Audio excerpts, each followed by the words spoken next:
Meditations. The Thoughts of the Emperor Marcus Aurelius Antoninus. Book 7. What is badness?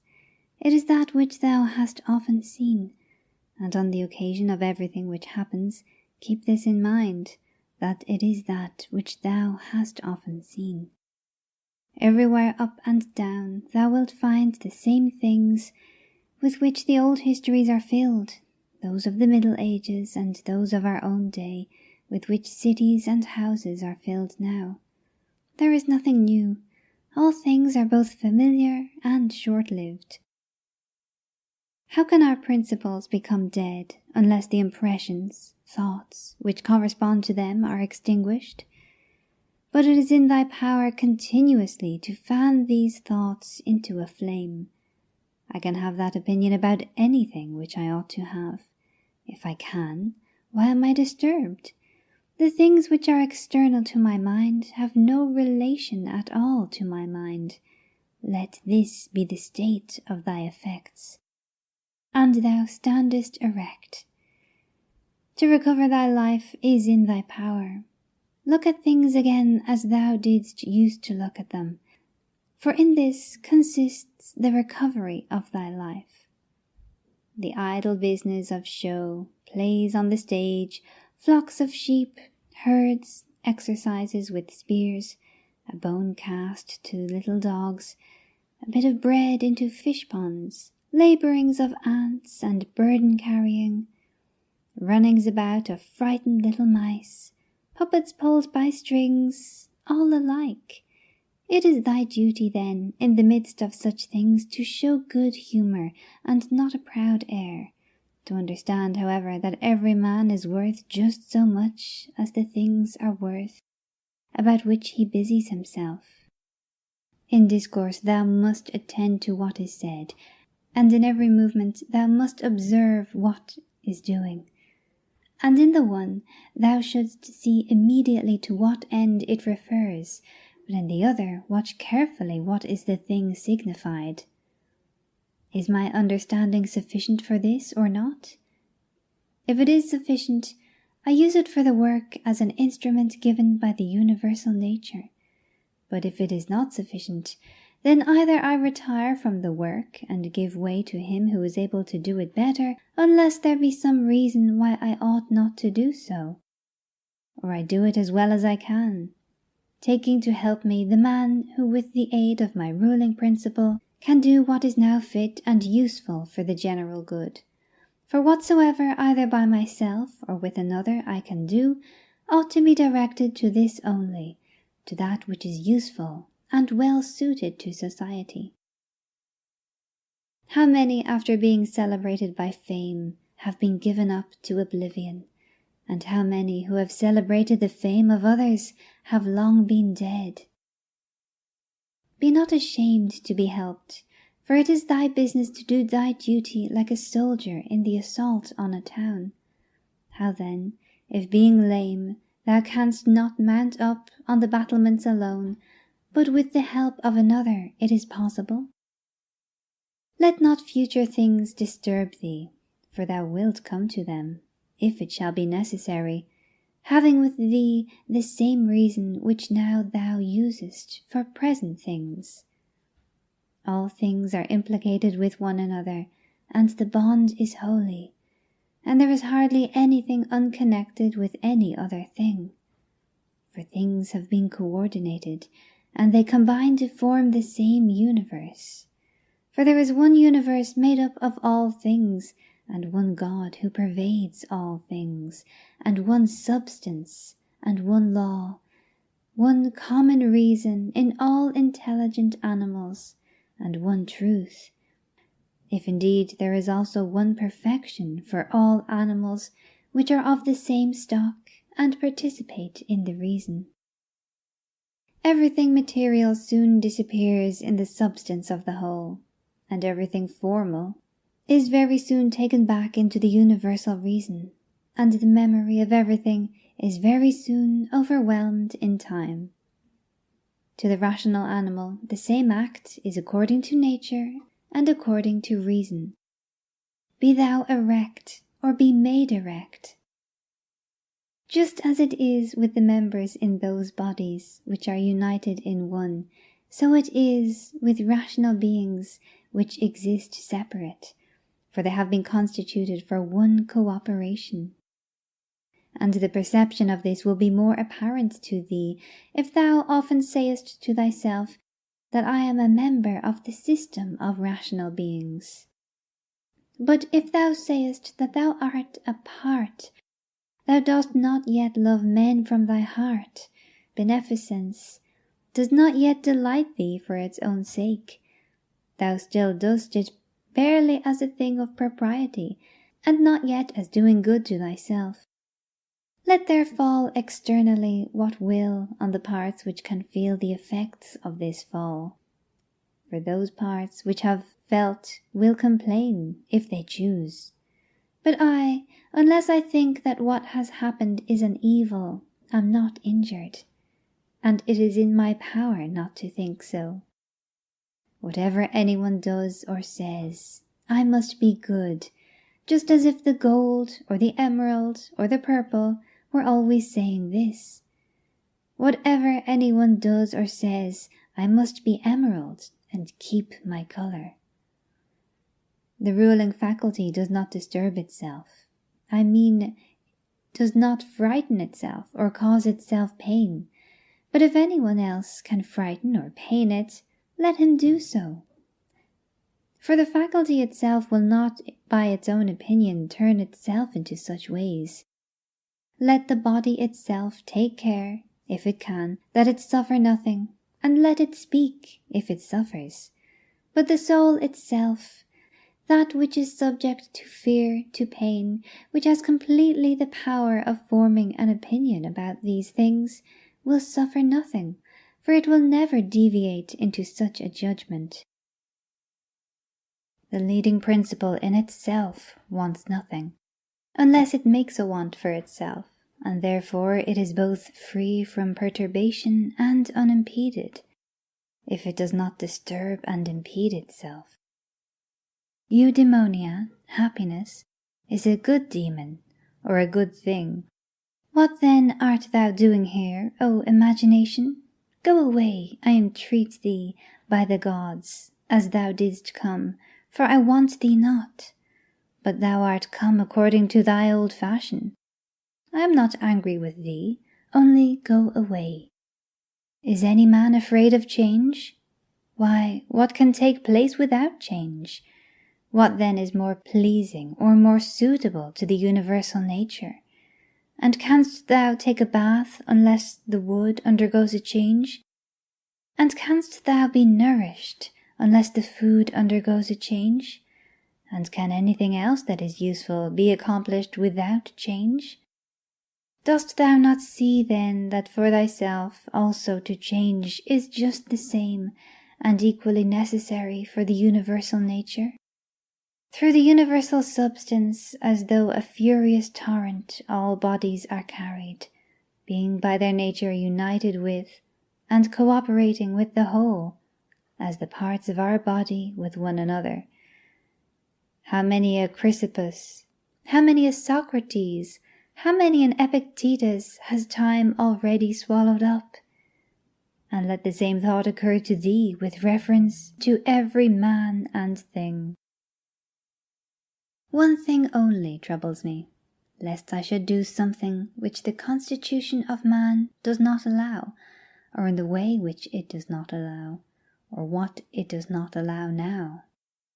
Near is thy forgetfulness of all things, and near the forgetfulness of thee by all. It is peculiar to men to love even those who do wrong, and this happens if when they do wrong it occurs to thee that they are kinsmen, and that they do wrong through ignorance and unintentionally, and that soon both of you will die, and above all that the wrongdoer has done thee no harm, for he has not made thy ruling faculty worse than it was before. The universal nature out of the universal substance, as it were wax, now moulds a horse, and when it has broken this up, it uses the material for a tree, then for a man, then for something else. And each of these things subsists for a very short time. But it is no hardship for the vessel to be broken up, just as there is none in its being fastened together. A scowling look is altogether unnatural. When it is often assumed, the result is that all comeliness dies away, and at last is so completely extinguished that it cannot be again lighted up at all. Try to conclude from this very fact that it is contrary to reason.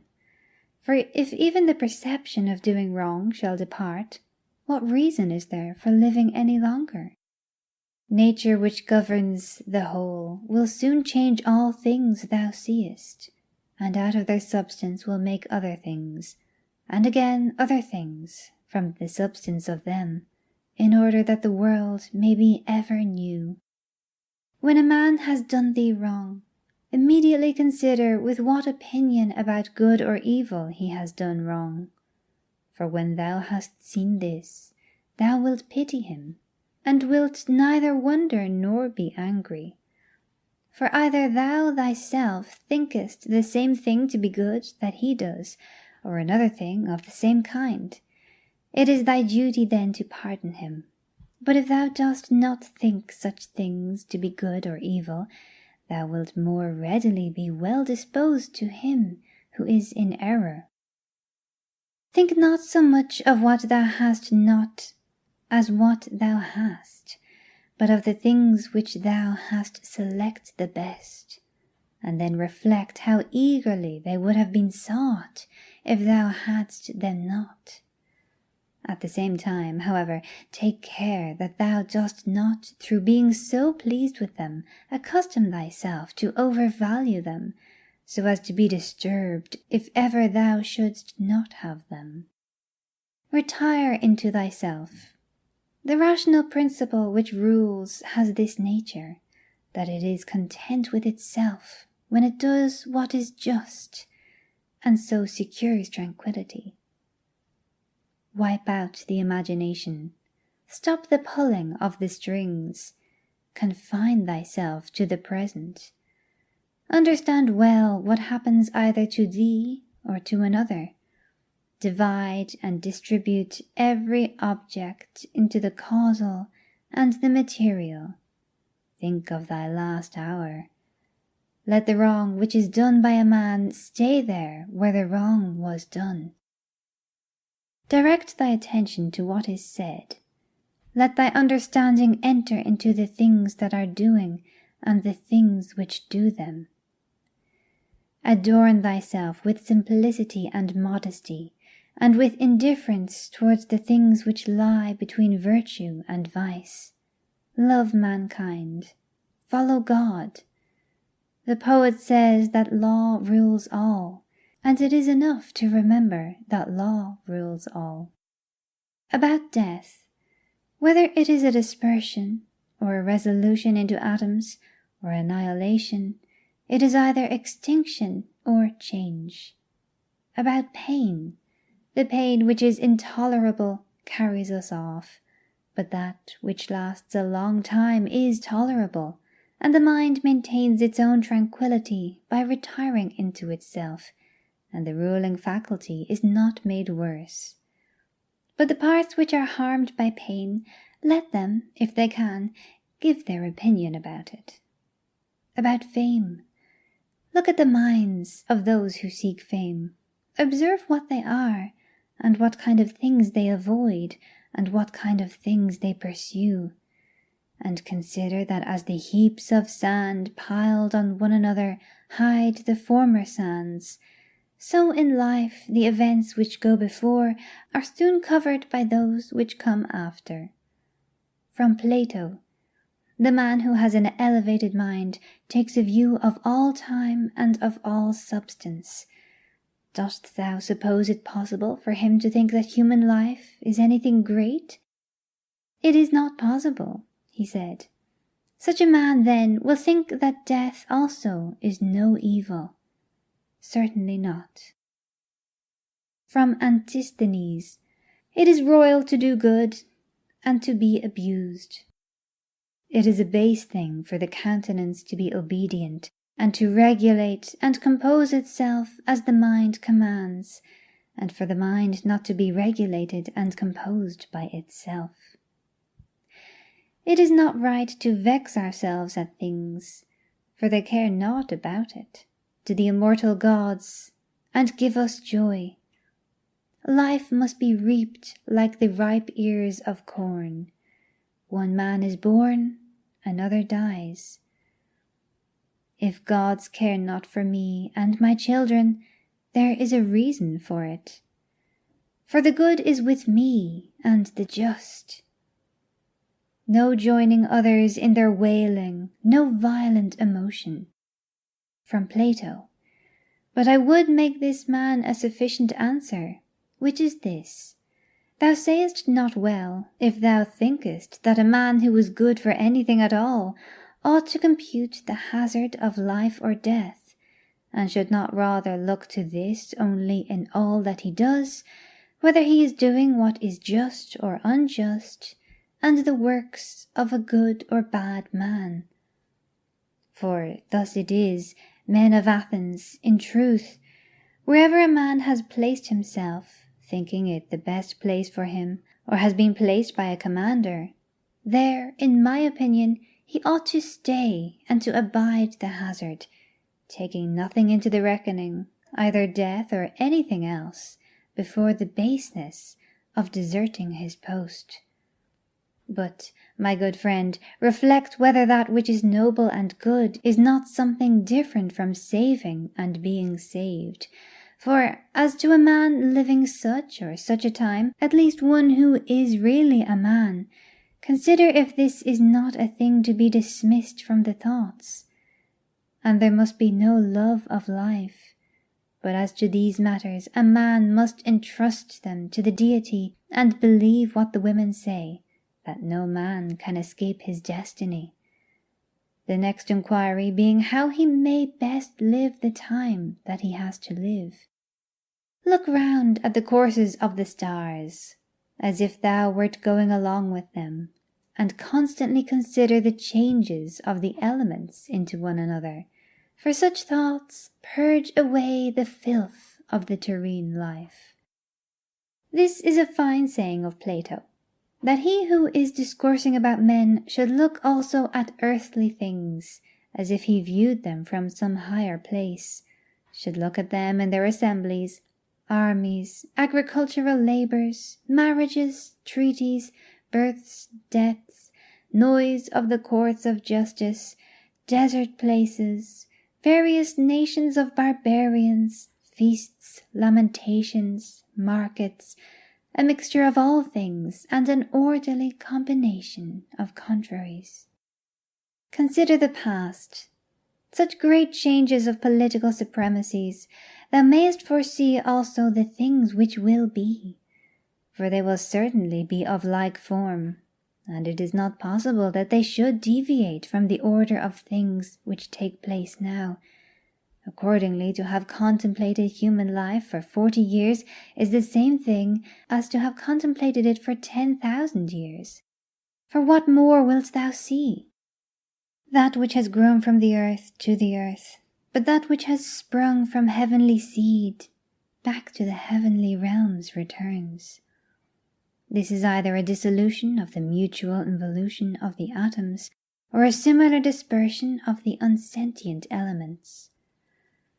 With food and drinks and cunning magic arts, turning the channel's course to escape from death, the breeze which heaven has sent we must endure and toil without complaining. Another may be more expert in casting his opponent, but he is not more social, nor more modest, nor better disciplined to meet all that happens, nor more considerate with respect to the faults of his neighbours. Where any work can be done conformably to the reason which is common to gods and men, there we have nothing to fear. For where we are able to get profit by means of the activity which is successful and proceeds according to our constitution, there no harm is to be suspected. Everywhere and at all times it is in thy power piously to acquiesce in thy present condition, and to behave justly to those who are about thee, and to exert thy skill upon thy present thoughts, that nothing shall steal into them without being well examined. Do not look around thee to discover other men's ruling principles, but look straight to this, to what nature leads thee, both the universal nature through the things which happen to thee, and thy own nature through the acts which must be done by thee.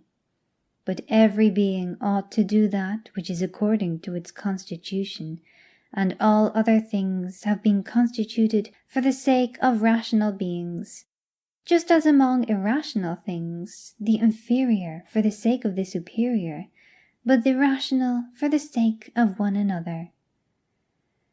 The prime principle then in man's constitution is the social, and the second is not to yield to the persuasions of the body, for it is the peculiar office of the rational and intelligent motion to circumscribe itself, and never to be overpowered either by the motion of the senses or of the appetites, for both are animal. But the intelligent motion claims superiority, and does not permit itself to be overpowered by the others. And with good reason, for it is formed by nature to use all of them. The third thing in the rational constitution is freedom from error and from deception. Let then the ruling principle holding fast to these things go straight on, and it has what is its own. Consider thyself to be dead, and to have completed thy life up to the present time, and live according to nature the remainder which is allowed thee. Love that only which happens to thee, and is spun with the thread of thy destiny. For what is more suitable? In everything which happens, keep before thy eyes those to whom the same things happened, and how they were vexed, and treated them as strange things, and found fault with them. And now where are they? Nowhere. Why then dost thou too choose to act in the same way? And why dost thou not leave these agitations which are foreign to nature to those who cause them, and those who are moved by them? And why art thou not altogether intent upon the right way of making use of the things which happen to thee? For then thou wilt use them well, and they will be a material for thee to work on. Only attend to thyself, and resolve to be a good man in every act which thou doest. And remember, look within. Within is the fountain of good, and it will ever bubble up if thou wilt ever dig. The body ought to be compact, and to show no irregularity either in motion or attitude. For what the mind shows in the face by maintaining it in the expression of intelligence and propriety, that ought to be required also in the whole body. But all these things should be observed without affectation. The art of life is more like the wrestler's art than the dancer's, in respect of this, that it should stand ready and firm to meet onsets which are sudden and unexpected. Constantly observe who those are whose approbation thou wishest to have, and what ruling principles they possess. For then thou wilt neither blame those who offend involuntarily, nor wilt thou want their approbation, if thou lookest to the sources of their opinions and appetites. Every soul, the philosopher says, is involuntarily deprived of truth. Consequently, in the same way, it is deprived of justice and temperance and benevolence and everything of the kind. It is most necessary to bear this constantly in mind, for thus thou wilt be more gentle towards all. In every pain let this thought be present, that there is no dishonour in it, nor does it make the governing intelligence worse, for it does not damage the intelligence, either so far as the intelligence is rational, or so far as it is social. Indeed, in the case of most pains, let this remark of Epicurus aid thee, that pain is neither intolerable nor everlasting, if thou bearest in mind that it has its limits, and if thou addest nothing to it in imagination.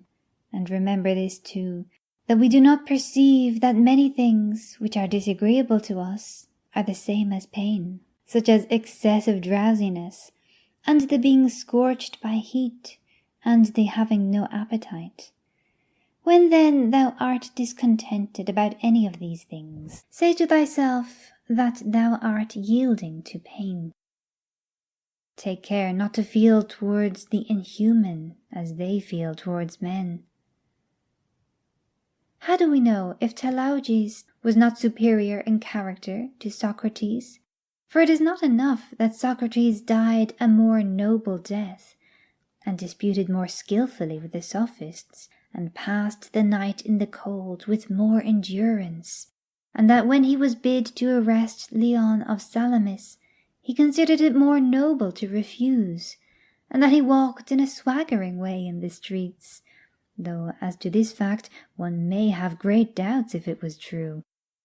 But we ought to inquire what kind of a soul it was that Socrates possessed, and if he was able to be content with being just towards men, and pious towards the gods, neither idly vexed on account of men's villainy, nor yet making himself a slave to any man's ignorance, nor receiving as strange anything that fell to his share out of the universal, nor enduring it as intolerable, nor allowing his understanding to sympathize with the effects of the miserable flesh. Nature has not so mingled the intelligence with the composition of the body as not to have allowed thee the power of circumscribing thyself and of bringing under subjection to thyself all that is thy own. For it is very possible to be a divine man, and to be recognized as such by no one. Always bear this in mind, and another thing too, that very little indeed is necessary for living a happy life. And because thou hast despaired of becoming a dialectician and skilled in the knowledge of nature, do not for this reason renounce the hope of being both free and modest, and social and obedient to God. It is in thy power to live free from all compulsion in the greatest tranquillity of mind, even if all the world cry out against thee as much as they choose, and even if wild beasts tear in pieces the members of this kneaded matter which has grown around thee. For what hinders the mind in the midst of all this from maintaining itself in tranquillity and in a just judgment of all surrounding things, and in a ready use of the objects which are presented to it, so that the judgment may say to the thing which falls under its observation, This thou art in substance, though in men's opinion thou mayest appear to be of a different kind, and the use shall say to that which falls under the hand, Thou art the thing I was seeking. For to me that which presents itself is always a material for virtue, both rational and political, and in a word, for the exercise of art, which belongs to man or God. For everything which happens has a relationship either to God or man, and is neither new nor difficult to handle, but usual and apt matter to work on. The perfection of moral character consists in this, in passing every day as the last, and in being neither violently excited, nor torpid, nor playing the hypocrite. The gods who are immortal are not vexed, because during so long a time they must tolerate continually men such as they are, and so many of them bad, and besides this they also take care of them in all ways. But thou, who art destined to end so soon, art thou wearied of enduring the bad, and this too when thou art one of them? It is a ridiculous thing for a man not to fly from his own badness, which is indeed possible, but to fly from other men's badness, which is impossible. Whatever the rational and political faculty finds to be neither intelligent nor social, it properly judges to be inferior to itself. When thou hast done a good act, and another has received it, why dost thou still look for a third thing besides these, as fools do, either to have the reputation of having done a good act, or to obtain a return? No man is tired of receiving what is useful, but it is useful to act according to nature. Do not then be tired of receiving what is useful by doing it to others. The nature of the all moved to make the universe, but now either everything that takes place comes by way of consequence or continuity, or even the chief things, towards which the ruling power of the universe directs its own movement, are governed by no rational principle. If this is remembered, it will make thee more tranquil in many things.